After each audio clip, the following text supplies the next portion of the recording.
예, 오늘 3교시 임금제도 하겠습니다. 돈과 관련된 그런 제도죠. 예, 90회 출제니까 한 두 문제 정도 이렇게 나올 수 있는 그런 그 문제입니다. 첫째, 임금이 구성이 어떻게 되어 있느냐 이거예요. 이게 이 카테고리를 이해를 해야 됩니다. 보면은 무슨 돈이 어디에 속했는가 이렇게 보면은 크게는 고정적 임금이 있고 그 다음에 변동적 임금으로 이렇게 나누어집니다. 그리고 이 고정적 임금에는 또 고정적 임금이 있고 부가급여가 있습니다. 이걸 준고정 임금이라고 합니다. 준고정 이렇게. 변동은 변동적 임금과 또 여기에 포함되는 게 상여금 보너스 이게 됩니다. 이제 특별급이라고 하죠. 자, 여기서 일단은 제일 중요한 게 기본급부터 알아야 됩니다. 흔히 본급이라고 하는 게. 상여금이 이게 변동이 아니냐 하는데 요걸 구분을 하셔야 돼요. 고정적으로 정해진 거는 기본급에 들어갑니다. 상여금이라도 기본급과 고정 상여금입니다. 요게 이제 기본급이고, 그 다음에 제수당도 있습니다. 가족수당, 직책수당, 정건수당, 주택수당, 이런 것들은 고정적으로 줘서 고정적 임금에 들어가고요.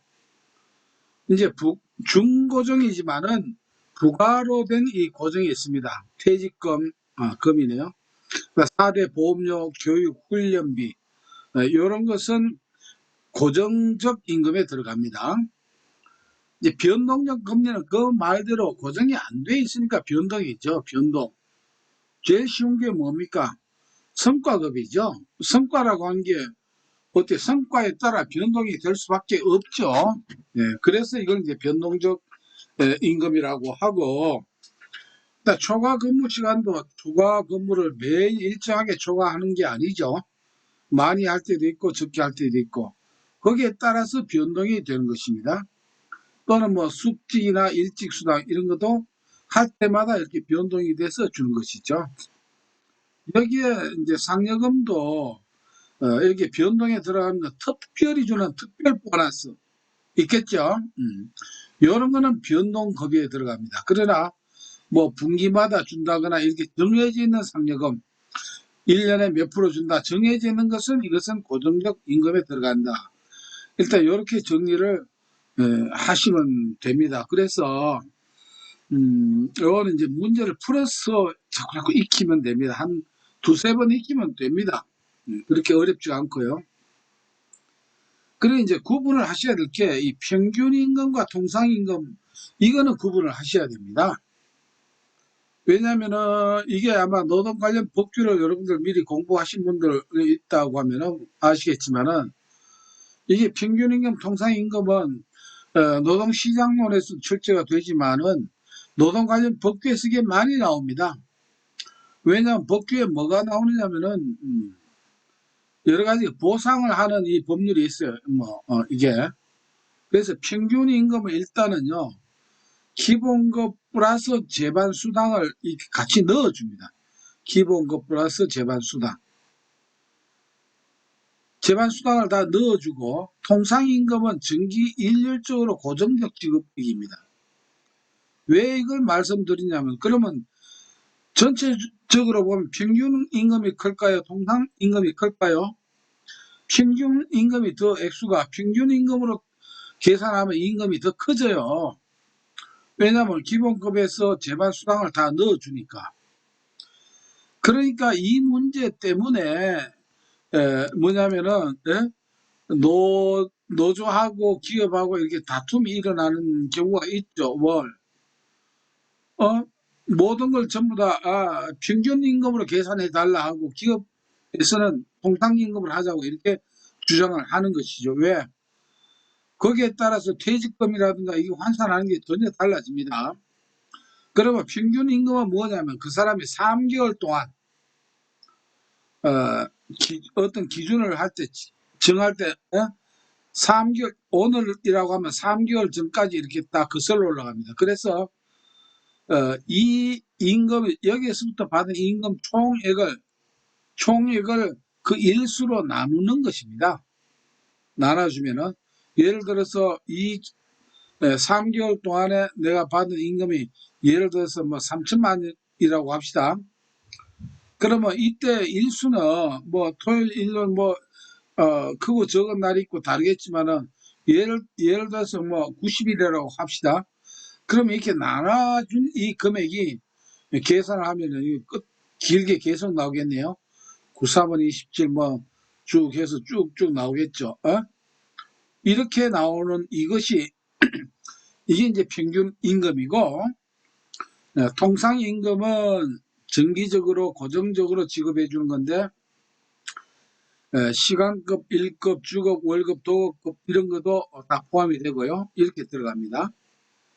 그래서 지금 여기 알아야 될 건 지금 이 부분입니다. 그러면 왜 이렇게 평균 임금과 통상 임금으로 왜 구분을 해 놓느냐 하면은, 아마 이건 우리나라만에 있는 독특한 구조입니다. 외국에는 이렇게 임금 제도를 이렇게 복잡하게 안 만들어 놨어요. 우리나라는 초창기에 기업이 최대한 그냥 이익을 보려고 어떻게 하든지 적게 주려고 이렇게 머리를 싸매가다 보니까 아마 이런 제도가 나왔지 않았나 싶어요. 이 평균 임금은 뭘 계산하냐면 퇴직급여. 여러분들 노동 관련 법규 보면은 퇴휴산이라고 하는 걸 아마 수십 번도 더 나올 겁니다. 그 문제부터 퇴휴산. 평균 임금 퇴휴산입니다. 퇴직금을 계산을 할 때 평균 임금을 기준으로 하는 것이죠. 그 다음에 휴업수당, 회사가 휴업을 할 때 휴업수당도 평균 임금 기준으로 휴업수당을 줍니다. 그 다음에 산재 보상을 받죠. 예. 이것도 평균 임금입니다. 또 이제 이건 뭐 실업 구직급여 받을 때도 이게 이제 해당이 되는데, 일단 이 퇴휴사는 평균 임금이다라고 하는 것을 명확히 기억을 해 주셔야 됩니다. 왜냐하면은 평균 임금이 퇴직급여, 휴업수당, 산업재해 보상급여의 산정 기초가 됩니다. 이게 아주 중요하고, 그 다음에 3개월 동안 임금 총액을 총 일수로 나눈 금액입니다. 요거 이제 계산하는 방법 나오고, 그 외에는 전부 통상 임금인데, 통상 임금은 자, 해고, 예고 수당이라고 하는 게 있습니다. 그리고 연장, 야간, 휴일, 근로, 출산 전후 휴가, 이걸 산정할 때는 통상 임금을 가지고 뭐냐면은 계산을 한다는 것이에요. 그러니까 우리나라 임금 제도가 이렇게 복잡한 나라는 아마 우리나라밖에 없을 겁니다. 그러나 어찌됐든 이게 시험에 나오니까 그래도 한 10점이라도 얻으려고 하면은 아마 10점 더 나올 거예요. 뒤에 이제 이 임금 구성 말고 임금 제도 이론 보면은 한 두세 문제 나온다고 봐야 됩니다. 그래서 평균 임금과 통상 임금을 우리가 구분을 해야 되고, 기타 임금 명칭은 뭐냐면 명목 임금이라고 해서 이건 화폐 임금입니다. 그 다음 실질 임금이라고 하는 이걸 우리가 좀 생각해야 돼요.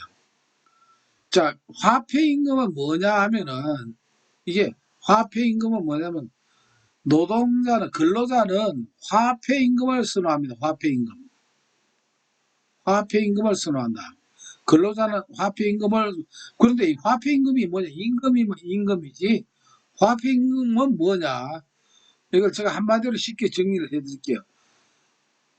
그냥 현찰로 주는 게 이게 화폐 임금이에요. 근데 어떤 회사는 보면 옛날에 그런 회사 있죠. 돈으로 안 주고 그 회사에서 만든 제품을 가지고 어떻게 해요? 임금 대신 계산해 준다거나 이렇게 하면 이건 화폐 임금이 아니에요. 여러분들 어떤 임금을 받겠어요?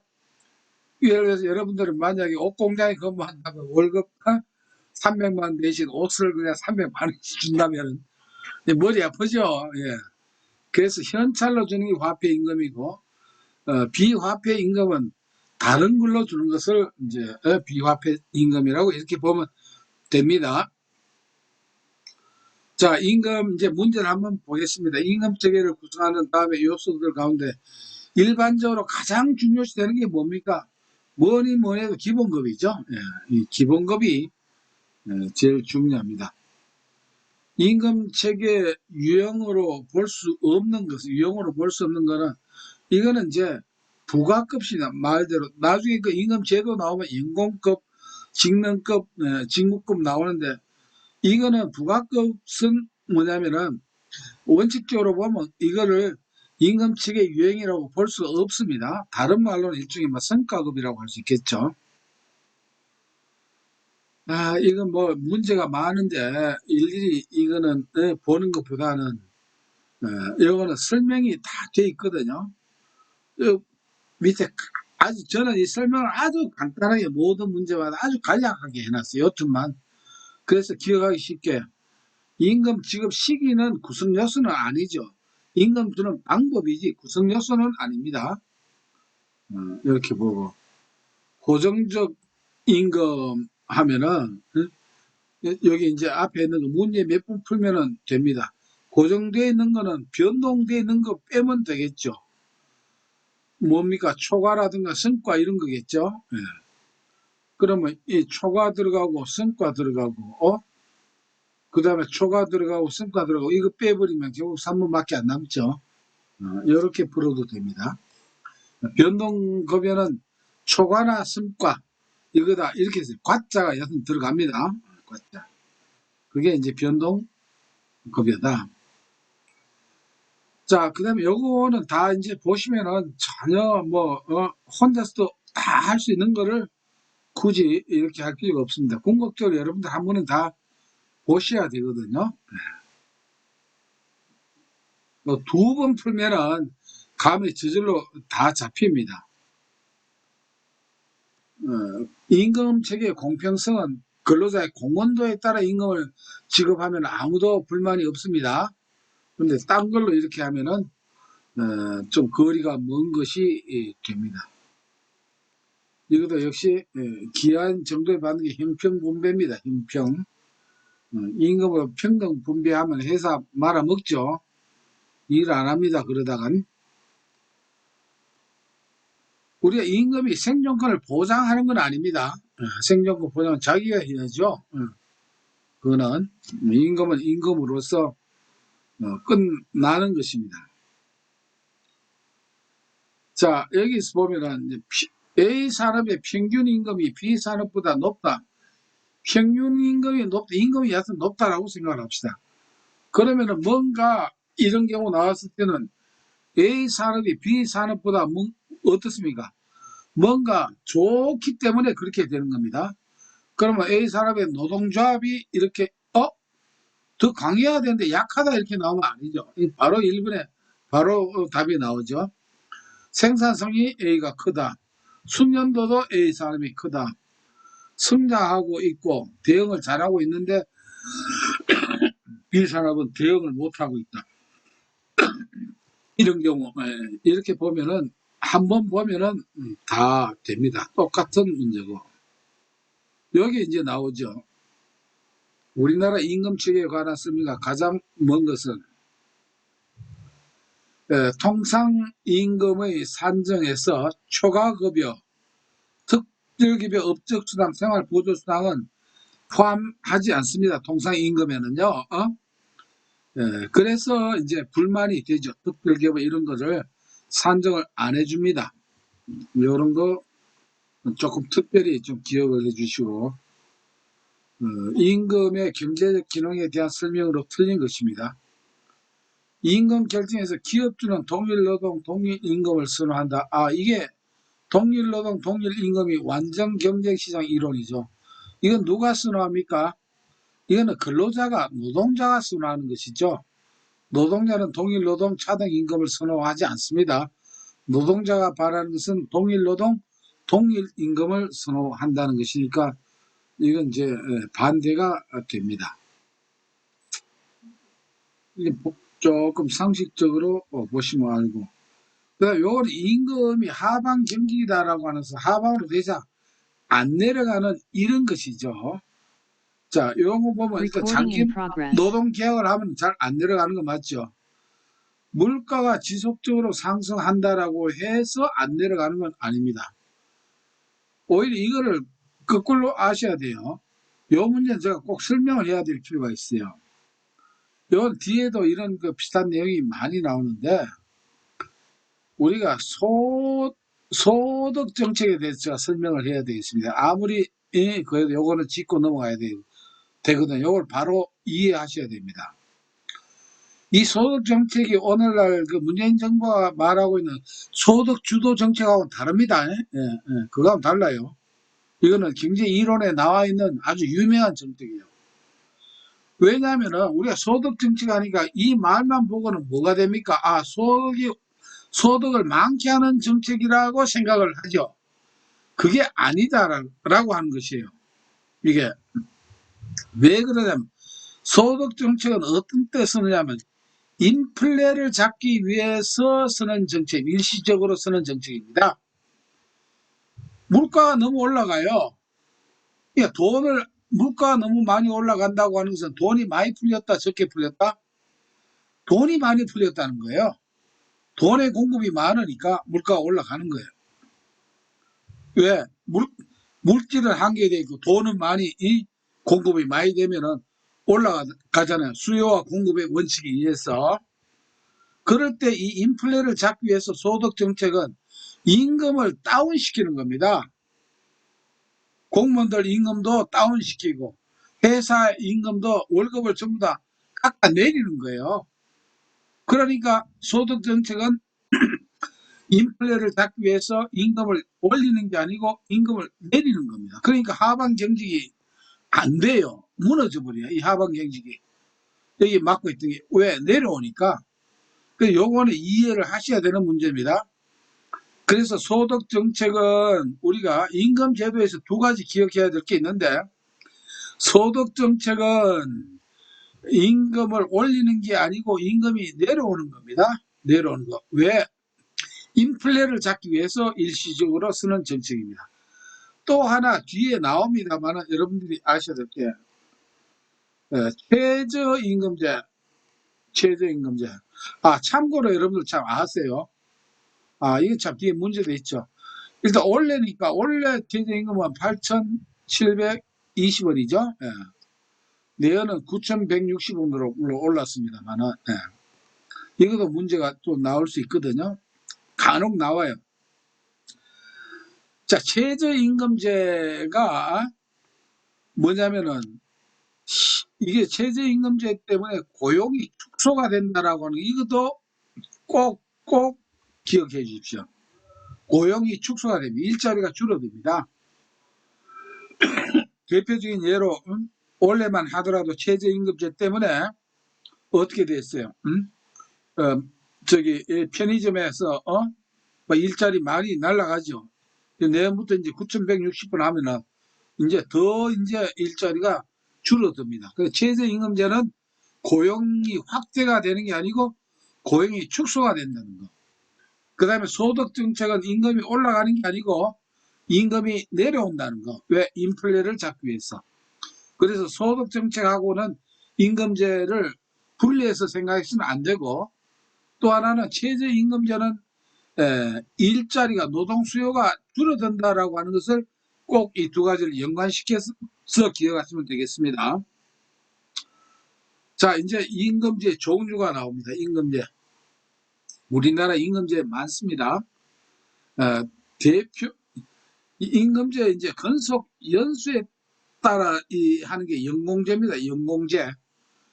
쉽게 말하면은 꼭 그런 건 아닌데, 이 공무원들 혹시 오해할까 싶어서 그런데, 비교하자면 그래요. 연공제는 공무원 생각하면 돼요. 공무원. 공무원은 예를 들어 호봉제 가는 게 있어요. 근무 연수에 따라 가지고 1년마다 이 호봉을 해서 또 임금이 막 올라가요. 이게 이제 연공제입니다. 연공제와 연봉제를 혼돈하면 안 됩니다. 뒤에 연봉제 나오는데, 연봉제는 최근에 이제 인기 있는 임금 제도죠. 뭐 1년에 얼마 된다 안 된다 해가지고 연봉을 가지고 임금을 정합니다. 이게 이제 외국에서는 대부분 그렇게 하고 있고 우리나라도 이제 이렇게 이제 돼가는 경향이 아주 강하죠. 자, 이 연공제의 장점은 뭐냐? 소속 의식이 강합니다. 예, 예, 소속 의식이. 그리고 정기 승급하고 고용도 안정되어 있습니다. 오직 말하면 철밥통이라고 하잖아요. 예. 크게 실수 안 하면은 그냥 쫓겨날 일이 없다. 이런 말 있죠. 예, 그러다 보니까 위계 질서는 아주 확립이 잘 되어 있습니다.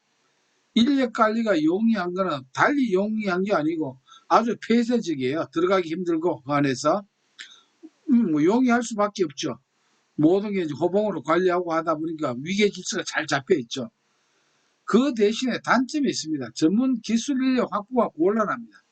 이런 사람을 모집하기가 힘들어요. 이런 사람들을. 그리고 근무하는 동기부여가 미약합니다. 그냥 시간만 가면은 돈이 나온다. 그게 적당주의가 팽배하고 비합리적 인건비 지출이 많습니다. 뭐 요새 언론에 많이 보도되고 있죠. 뭐 판공비를 가지고 아니면 출장을 어디 놀러 가려고 출장비로 이렇게 막 경비 써내거나 뭐 등등 이렇게 많습니다. 이런 이제 이게 이제 그 연공제의 단점. 그래서 장점과 단점을 이렇게 기억을 하시면은 그래도 막 지난번 시험에 나왔죠.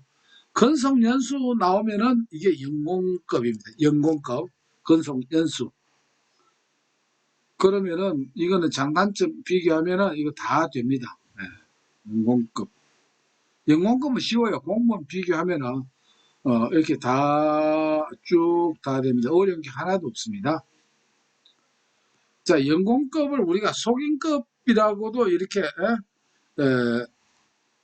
비슷합니다. 속임급, 소속감에서 개인의 어떤 속성, 인맥, 학력 이런 연구에 따라 그래서 연령, 건성, 학력에 따라 임금을 결정하는 제도에다 일부러 이거는 과목을 안 붙였습니다. 요거 하나만 알면 되기 때문에 속임급 제도도 이런 게 있다 하더라 이렇게 주면 됩니다. 이왕 나온 게 보십시다. 연공급은 근로자의 생산성에 바탕을 둔 임금 체계가 아니죠. 건속 연수에 바탕을 둔 게 연공급이 됩니다. 속임급 여기 이제 나와 있으니까 되고. 이번에 연봉제입니다. 자, 연봉제에서 여러분들 기억해야 될 것은 일단은 우리가 연공제에서 알 수 없는 전문성 과감한 인재 등용이 가능합니다.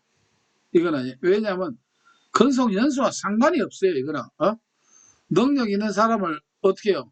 바로 1억이든 2억 연봉 주고 바로 스카웃이 가능한 게 연봉제예요. 그리고 동기부여가 되고 생산성도 향상이 됩니다. 이건 능력주의고 성과주의예요. 임금 관리가 용이해요. 왜 그렇습니까? 앞에 임금제도 보니까 복잡한 거 많죠. 근데 연봉제는 뭡니까? 1년에 얼마?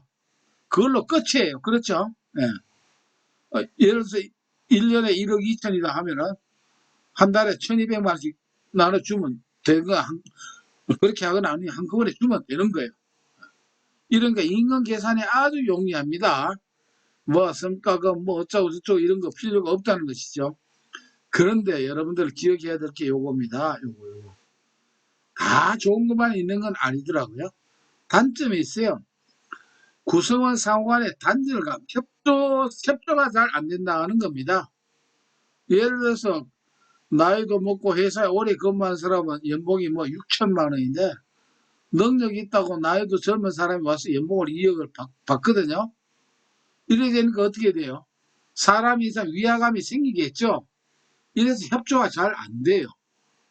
그리고 뭐 자기는 연봉 받았으니까 남이야 어떻게 하든 이런 그 생각도 가질 수 있다. 이런 단점에 대해서 이 내용이 문제가 많이 나옵니다. 아시겠죠? 이게 장점과 가장 거리가 먼 것은 보면 다 좋은데 구성원 상호 간의 친밀감 증진 이런 거 어떤 단결 협조 이런 게 나오면은 연봉제에서는 단점이다.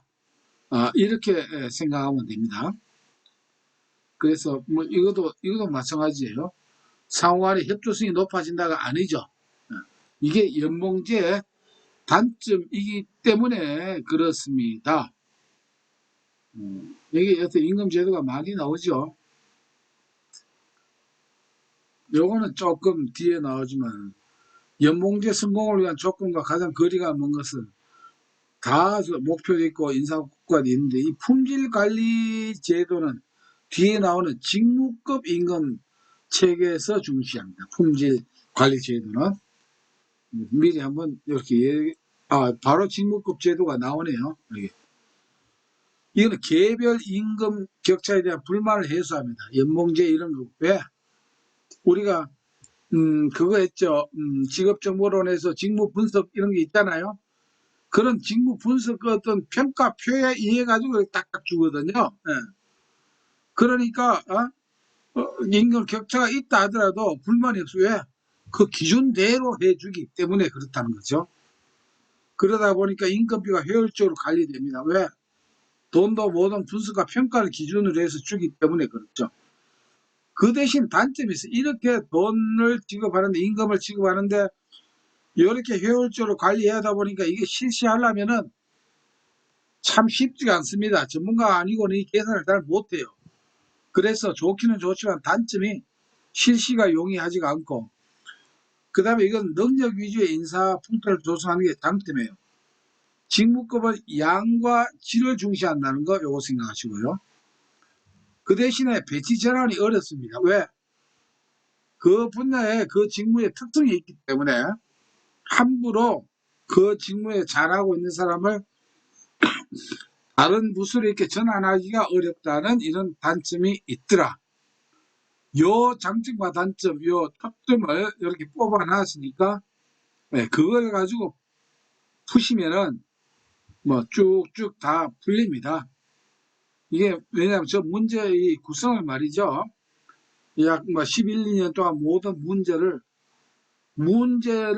이 순서를 어떻게 제가 연구를 했느냐 하면은 문제 푸는 과정에서 단계적으로 이렇게 학습이 되도록 그렇게 해놨거든요. 예. 예, 그런 어떤 그 교재로서는 현재까지 제가 알고 있는 한 유일한 것이니까 여러분들 그 점은 자부를 하셔도 됩니다. 문제 풀면은 그래서 오죽하면 그랬습니까? 노동 관련 법규도 소설책 읽듯이 3번만 읽어달라고요. 예, 그러면은 그거는 80점 가능해요. 예, 그게. 근데 2번 읽고 70점밖에 안 나왔습니다. 그런 말 하면 저도 책임 못 집니다. 예. 3번 읽으면 80점 나옵니다. 그래서 이렇게 넘어가고 이번에 직능급제입니다. 직능급제. 그야말로 능력 위주입니다. 이건 아시겠죠? 직무급은 양과 질이고 이거는 무조건 능력입니다.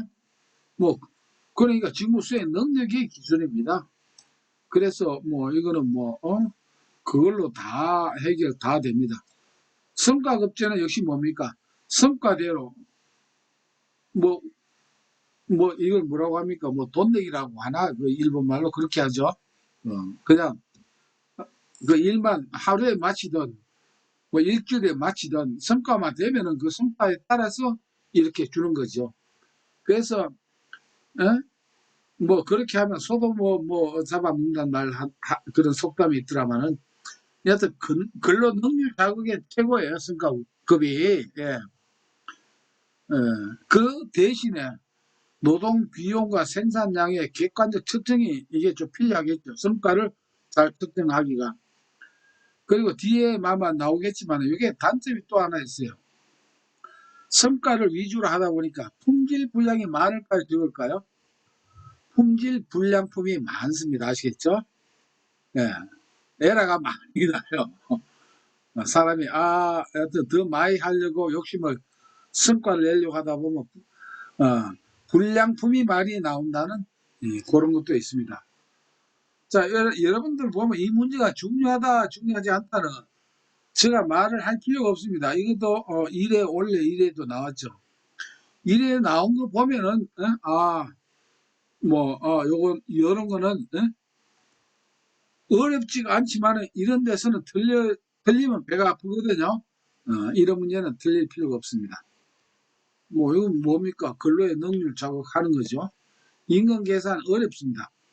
성과급인데 확정적 임금 안 되죠. 성과 위주로 하니까 흔히 하는 말로 자기 팔 자기가 막 흔들어요. 자기 성과만 좋으면 된다고. 그래서 화합이 어렵죠.